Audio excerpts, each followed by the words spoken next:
All right, let's see what the hell we're going to discuss today.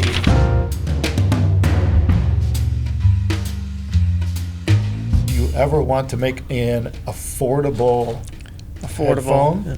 Yes or no? Why not? Blah, blah, blah, blah. That's a tricky one. Yeah, I guess it's all relative. What is affordable? It is, actually, because Yes. it turns out most people have the perception that if you have high prices, you have high profit margins. Yeah, right. It's crazy the way we do things, really, when you think about it. I mean, just for an example, just off the top of my head, let's pick on something like the magnets, right? We have these custom baller one-piece magnets that we have a patent in using on our transducer design. So we're pretty much the only ones in the world doing this, right? Right. All right. Bottom line, those magnets alone cost more than most of the headphones in the world. I mean, in terms of cost. Yeah, I absolutely. mean, when you think about most of the headphones in the world, our price range is in the top 1 percentile of all the headphones on the planet. But yeah, just the magnets alone, just to pick on one part of it, that isn't even beginning to talk about making the headphone around it, you know? So, geez, you want to talk about cost. It's crazy, really, you know? But anyway, I'm not trying to make excuses. It's the facts. I mean, we didn't start with a target price to initially on 1266. No. We just built a headphone, and that's kind of how it ended Yeah, up. really. It was just, yeah. I mean, we just kept making changes, and then it just got more Whatever complicated. it took. Yeah, that's true. Yeah. Actually, it was really simple at first. It was Oh, thinking, yeah. we're going to use wood for the Yeah, back. yeah. And, Yeah, you there was a know, lot of early we'll changes that tune it nobody with even that. saw. Yeah. Yeah, I didn't think it would be that bad. Yeah. But it pretty much ended up that the price is what the cost to manufacture is, effectively. Right. It got crazy. It got crazy when you spend 5 years designing something and not making any money on it. I mean, Jesus, that was just talk about a cash flow drag. If anyone understands, if you understand what cash flow is, it's just you're constantly spending time, money, and effort on something you could have been doing to something that made money and just throwing it in this proverbial bottomless pit, so to speak, which obviously came out to be a good thing and became a product. But, you know, it was a lot of work. It still is a lot of work. I mean, we know what it takes to make what we make now because that's what we do, right? Right. We do it every day of the week. But, you know, would we or could we make a more affordable headphone? I mean, what's affordable? I think it'd be great to make a more affordable headphone. Get it in the hands of more people, right? Definitely higher volume. Yep. Right.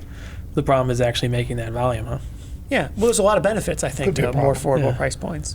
Because the tricky thing is in the high price point, you're inherently limiting your audience. Oh, yeah. Right. It's really hard to hit the mass market appeal in the multi-$1,000 range. And I think it'd be great to be in a more reasonable price range for most people. With that limited audience, though, you can concentrate more on that audience. I mean, you could take the quality of the product and all that can be done easier to a higher level than if you're making thousands or tens of thousands of pieces. Yeah, of course. So, I mean, obviously there's There's going to be trade-offs. trade-offs. Yeah. You know, you need more labor to make more volume. So Yep. you need more people here, more bodies. Well, we'd have to make a lot of changes to the current driver design to facilitate a cheaper headphone, though.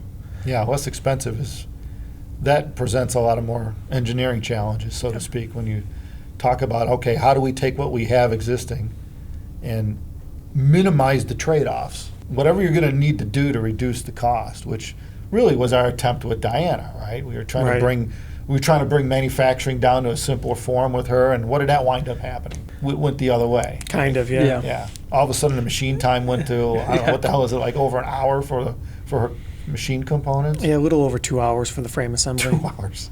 Yeah, that's just straight out running a CNC for 2 hours to make One pair. one pair of headphones. Yeah. Yeah.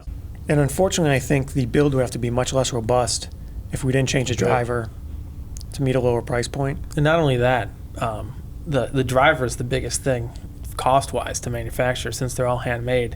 So I think actually mass producing something like that, you wouldn't be able to get the same results as hand making them. Yeah, I mean, right now we're kind of at a point where we're still continuously innovating, right? I mean, reducing cost is something that could come after the innovation's completed. You figure it out, and we still got other areas we got to tackle. We got to do IMs, we got to do close back, and it's going to take time, it's going to take money, it's going to take talent, and it's going to take innovation. So I'd say, once the innovation's over, then okay, maybe, right? Maybe we could look at figuring out how to make this more affordable, right? Well, Absolutely, yeah. We could certainly keep it in the back of our minds Oh, yeah. and everything we do. I mean, we kind of do. Yeah. The goal is always to make the headphones as affordable as possible. It's just Well, that's true. Yeah. doing so without expending. Yeah, we're not trying to add costs. Yeah. Oh, absolutely. Yeah, that's true. But we have really lofty targets, so It's not like we sit here and go, challenging. Jesus, how can we make this more expensive?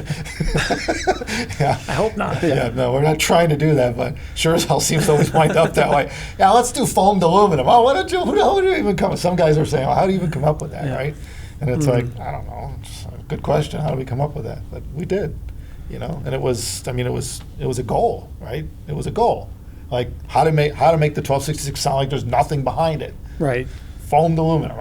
We Yeah. tried wood and all this other crap. We were varying sound and foamed aerospace materials, tuned for the sound. Who would have thought? I guess that really sums it up. Is that we're goal driven, not like price target driven. Yeah. You know. Well, we'll try So anything. we're trying to We'll try anything to reach the goal. Yeah, yeah. It doesn't matter what it costs. and a lot of We've had some iterations. prototype magnets made. What we paid $3, $4, $5 for what? A handful of magnets? Yeah. Because that's what it costs to make a handful of magnets that nobody ever made before. Yeah. You know, Broke one too. you got some gold. You got some Bauer gold plated ones. You want to do gold? I right? do, Yeah, those yeah. are kind of sitting on the side, and those Yeah, are going to yeah. be. We still haven't done that project Yeah, yet. no, Jesus, those yeah. cost so much money. Oh, a little sneak peek. Anyone want Yeah, a but gold they look magnet? good. Yeah, they do look cool. Yeah. But this is where see now this is where our problems lie. Yeah. See, Brings yeah, us back to this is a costly endeavor. You know, we're just going to continue on this path and see where it takes us. Yeah, And, absolutely. You know, and if we can get there and create something at a lower price point that doesn't have a lot of trade-offs, we'll do it. Why not? Let's go for it. You Seemed know? to I mean, work so far. We'll keep it more in the back of our minds. Let's just keep it on and stop getting gold magnets on. Yeah, yeah. So anyway, I'm glad it was fun chatting with you guys, but we need to wrap this one up. So Thanks for watching us on Top of the Line. If you have any ideas for a future episode, feel free to leave them below. We'd be glad to hear about it. And don't forget, Can Jam New York City is coming up pretty soon. We'd love to see you there. Something that's a bit interesting is it seems in the low end, the tubes tend to be a little bit softer sounding. You tend to have quite a bit more distortion that's More tubey? intrinsic in the design. Yeah. And the solid state stuff tends to be a bit more harsh.